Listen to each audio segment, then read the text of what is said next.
Hello, I'm Dr. Ray Levy, director of the Fatherhood Project. And this is the story of a friend, Bobby Boyd, whose life reflects a difficult journey without a father. His determined effort to create a successful life committed to his wife and daughter is the core of the story. He offered to help with the Fatherhood Project's mission to encourage fathers' emotional engagement with their children. This is one of the places Bobby actually lives. So we live down here. And down here on the right. We were moving around quite a bit, so we were homeless for a while. How old were you at this time? About 12 years old. 12 years old, we had broken into an abandoned church building in Roxbury. We would break into these abandoned buildings to try to find some shelter, and we had this kerosene heater that we would sleep around.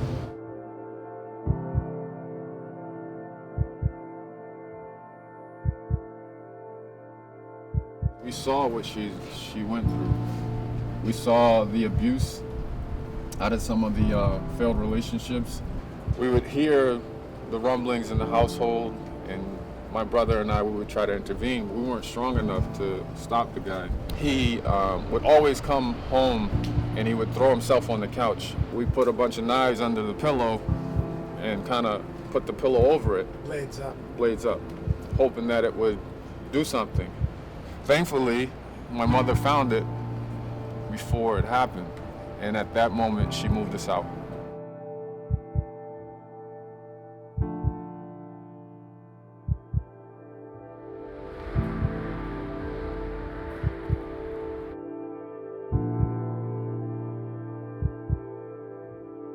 We were living in Boston, and in the south end of Boston, walking down Tremont Street. My mother and I, as we were walking down the street, she had nudged me like, "Bobby, that's your father." And I was like, "Nah, Mom, stop playing."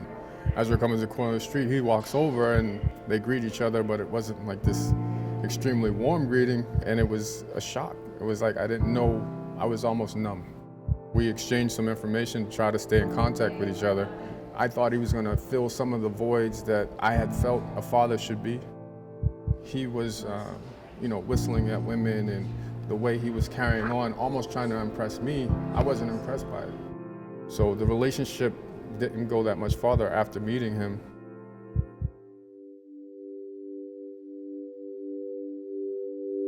Some of the older guys that I kind of looked up to on the street, they were moving differently, which was attractive to me.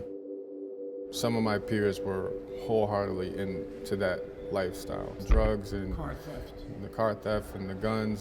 We idolized it because it was what was given to us, what was shown to us. When I saw my friends getting killed in the streets, I think that prompts you to ask yourself, are you ready for that result?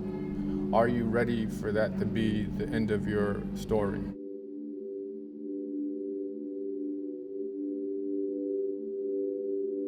I mean, that's where I found a lot of peace. A lot of the anger I felt as a young man, I was able to write about it.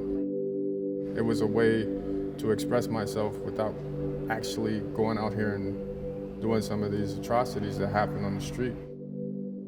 I had wrote a song, and it was called Bastard to the Bone. It was a fiery song about what my feelings were from the first time I understood I didn't have a father till meeting him.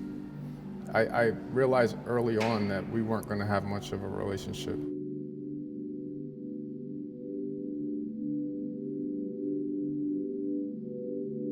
In the beginning, it was scary. I didn't know what being a father was or, was supposed to be. All I knew is that the scars I had from not having a father, I wanted to make sure that my daughter never had those. I wanted to make sure that she could never look back and say in one instant that my dad was never there for me.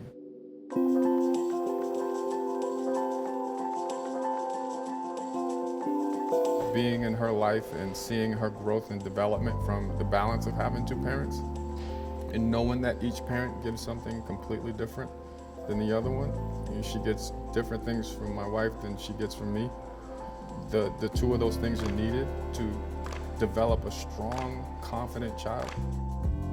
With some of the things that she comes home with, I have to make sure that I think about how am I going to impress upon her the right and wrong in those situations without distorting her view on the world.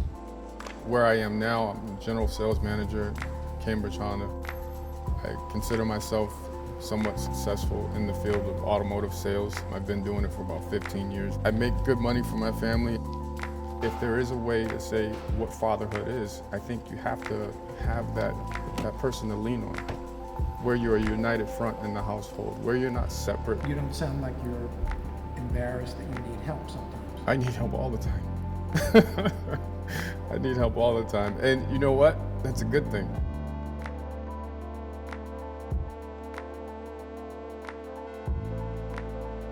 If she's reflecting on, how we did our job as parents, that she could say it was the most loving household that she had, and that she was able to take pieces that she could use as she might become a parent.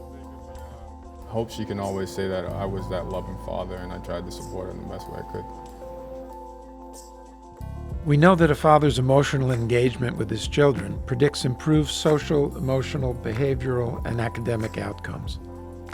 Bobby's choices, as seen in this video, reflect this passionate commitment. We are grateful to Bobby for sharing his story with us.